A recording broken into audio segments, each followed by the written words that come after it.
qui lui appartiennent dans le royaume de la lumière. Il nous a arrachés au pouvoir de la nuit, et il nous a fait passer dans le royaume de son Fils très aimé. Par ce Fils, nous sommes libérés, nos péchés sont pardonnés. Chant de louange au Christ, le Seigneur du monde. Le Christ est l'image du Dieu qu'on ne peut voir. Il est le Fils premier-né au-dessus de toutes les choses créées. En effet, c'est en lui que Dieu a tout créé dans les cieux et sur la terre, les choses qu'on voit et celles qu'on ne voit pas, les forces et les esprits qui ont autorité et pouvoir. Tout est créé par lui et pour lui. Le Christ existe avant toute chose, et tout ce qui existe ne tient que par lui. C'est lui qui est la tête du corps, c'est-à-dire de l'Église. Il est le commencement, celui qui le premier s'est levé de la mort pour être le premier de tous, toujours et partout. Oui, Dieu a voulu habiter totalement dans son Fils, et il a voulu tout réconcilier avec lui, par son Fils et pour son Fils. Par le sang que son Fils a versé sur la croix, Dieu a fait la paix sur la terre et dans les cieux. Vous, autrefois, vous étiez des étrangers pour Dieu, vous étiez ses ennemis. En effet, vous pensiez à faire le mal et vous le faisiez. Mais maintenant, Dieu vous a réconciliés avec lui par la mort de son Fils qui a souffert dans son corps humain. Alors vous pouvez vous présenter devant Dieu en étant saints, purs et sans faute. Mais vous devez rester solide et fort dans la foi.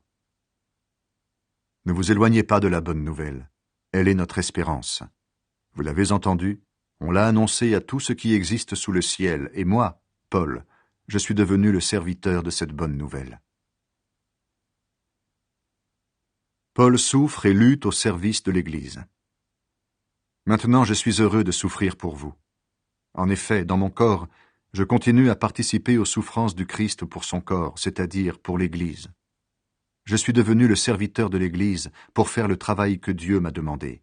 Je dois vous annoncer la parole de Dieu tout entière. Cette parole, c'est le mystère caché à toutes les générations depuis toujours. Maintenant, Dieu l'a montré clairement à ceux qui lui appartiennent. Il a voulu leur faire connaître la grandeur de ce mystère et sa richesse pour tous les peuples. Ce mystère, le voici. Le Christ est au milieu de vous, et par lui, vous espérez participer à la gloire de Dieu. C'est ce Christ que nous annonçons. Nous donnons à chacun des conseils et un enseignement avec toute la sagesse possible pour que tous deviennent adultes dans le Christ. C'est pourquoi je travaille et je lutte avec la force du Christ qui agit en moi avec puissance. Oui, je veux vous faire savoir ceci. Je dois lutter durement pour vous, pour les chrétiens de Laodicée et pour tous ceux qui ne m'ont jamais vu de leurs yeux. Je veux qu'ainsi leur cœur soit plein de courage, qu'ils soient unis dans l'amour et totalement remplis d'intelligence. Alors ils connaîtront le projet caché de Dieu. C'est le Christ qui le réalise, et tous les trésors de la sagesse et de la connaissance sont cachés en lui. Je dis cela pour que personne ne vous trompe avec de beaux discours.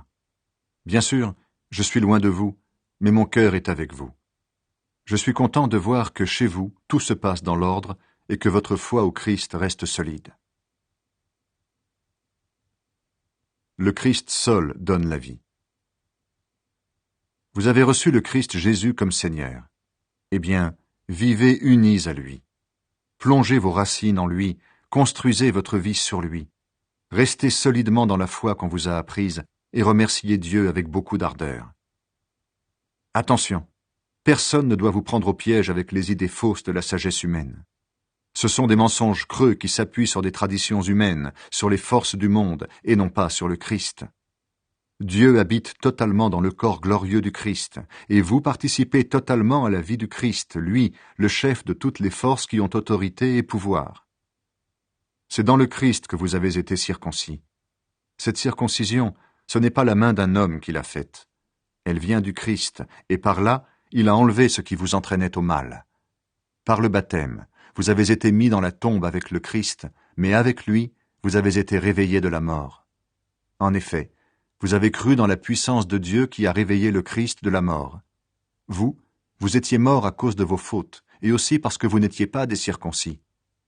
Mais Dieu vous a rendu la vie avec le Christ. Il nous a pardonné toutes nos fautes. Il a effacé le document de nos dettes qui nous accusait et qui était contre nous à cause des règles établies. Et il l'a détruit en le clouant sur la croix. Dieu a enlevé leur puissance aux esprits qui avaient autorité et pouvoir. Il a présenté ces esprits devant tout le monde et il les a traînés comme des prisonniers dans le défilé victorieux de son Fils. Donc, personne ne doit vous condamner à cause de ce que vous mangez ou buvez ou au sujet des fêtes de la nouvelle lune et du sabbat. Tout cela, c'est l'ombre de ce qui doit venir. Mais ce qui existe réellement, c'est le Christ. Personne ne doit vous priver de la victoire. Je pense aux gens qui se font tout petits devant les anges pour leur rendre un culte. Et ils donnent aussi trop d'importance aux choses qu'ils voient en rêve. Ces gens-là ont des idées trop humaines, cela les gonfle d'orgueil, ils ne s'attachent pas au Christ qui est la tête. Pourtant c'est la tête qui donne au corps ce qui est nécessaire. Par elle, les articulations et les muscles tiennent bien ensemble, et c'est Dieu qui fait grandir ce corps. Vous êtes morts avec le Christ, et les forces du monde ne comptent plus pour vous. Mais vous faites comme si votre vie était encore sous le pouvoir de ces choses-là. Pourquoi est-ce que vous obéissez à ces règles? Ne prends pas ceci, ne goûte pas cela, n'y touche pas. Elles sont faites pour des choses qui disparaissent dès qu'on s'en sert. Ce sont des règles et des enseignements inventés par les êtres humains. C'est vrai, rendre un culte, se faire tout petit devant les anges, faire souffrir son corps, tout cela paraît sage. Pourtant, ces règles ne valent rien. Elles servent seulement à satisfaire des désirs humains. La vie ancienne et la vie nouvelle. C'est avec le Christ que vous avez été réveillés de la mort. Cherchez donc les choses d'en haut, là où le Christ se trouve, assis à la droite de Dieu. Le but de votre vie est en haut et non sur la terre. Oui, vous êtes passés par la mort et votre vie est cachée avec le Christ en Dieu. Le Christ est votre vie. Quand il paraîtra, vous aussi, vous paraîtrez avec lui et vous participerez à sa gloire. C'est pourquoi, faites mourir ce qui en vous appartient à la terre. Par exemple, menez une vie immorale ou impure, désirez des choses honteuses et mauvaises, cherchez à avoir tout pour soi, ce qui est une façon d'adorer les faux dieux. Voilà ce qui attire la colère de Dieu sur ceux qui refusent de lui obéir. Autrefois, vous aussi, vous agissiez ainsi quand vous viviez de cette manière. Mais maintenant, rejetez tout cela. Colère, violence, méchanceté. Ne lancez plus d'insultes ni de paroles grossières. Ne vous mentez plus les uns aux autres. En effet, ce que vous étiez avant avec vos façons de vivre, vous vous en êtes débarrassé comme d'un vieux vêtement. Et, comme si vous aviez mis un vêtement neuf, vous êtes devenu une personne nouvelle. Cette personne se renouvelle sans cesse et elle ressemble de plus en plus à son Créateur. C'est ainsi que vous pourrez connaître Dieu pleinement. Maintenant, il n'y a plus des non-juifs et des juifs, des circoncis et des non-circoncis. Il n'y a plus des étrangers et des non-civilisés. Il n'y a plus des esclaves et des personnes libres. Mais il y a le Christ. Il est tout et il est en tous. Dieu vous a choisi. Il veut que vous soyez à lui et il vous aime. Donc, faites-vous un cœur plein de tendresse et de pitié, un cœur simple, doux, patient. Supportez-vous les uns les autres et pardonnez-vous si quelqu'un a un reproche à faire à un autre. Le Seigneur vous a pardonné, agissez comme lui. Et surtout, aimez-vous. L'amour est le lien qui unit parfaitement. Que la paix du Christ dirige vos cœurs. Dieu vous a appelé à cette paix pour former un seul corps. Dites-lui toujours merci.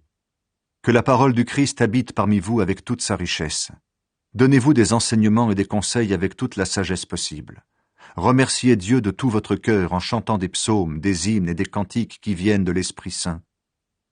Tout ce que vous pouvez dire ou faire, faites-le au nom du Seigneur Jésus, en remerciant par lui Dieu le Père. Les relations nouvelles. Femmes, obéissez à votre mari, comme vous devez le faire dans le Seigneur. Mari, aimez votre femme et ne soyez pas durs avec elle. Enfants, obéissez à vos parents en toutes choses, voilà ce qui plaît au Seigneur. Parents, n'agacez pas vos enfants, sinon ils vont se décourager. Esclaves, obéissez en toutes choses à vos maîtres sur la terre. Ne les servez pas seulement quand ils vous surveillent, comme pour plaire à des hommes, mais servez-les avec un cœur sincère, parce que vous respectez le Seigneur avec confiance. Tout ce que vous faites, faites-le de bon cœur, comme pour le Seigneur, et non pour des hommes. En effet, vous le savez, le Seigneur va vous récompenser. Vous recevrez les biens qu'il garde pour son peuple. Le Maître, c'est le Christ, c'est lui que vous servez. Celui qui fait le mal, On le punira pour le mal qu'il a fait, et on ne fera pas de différence entre les gens.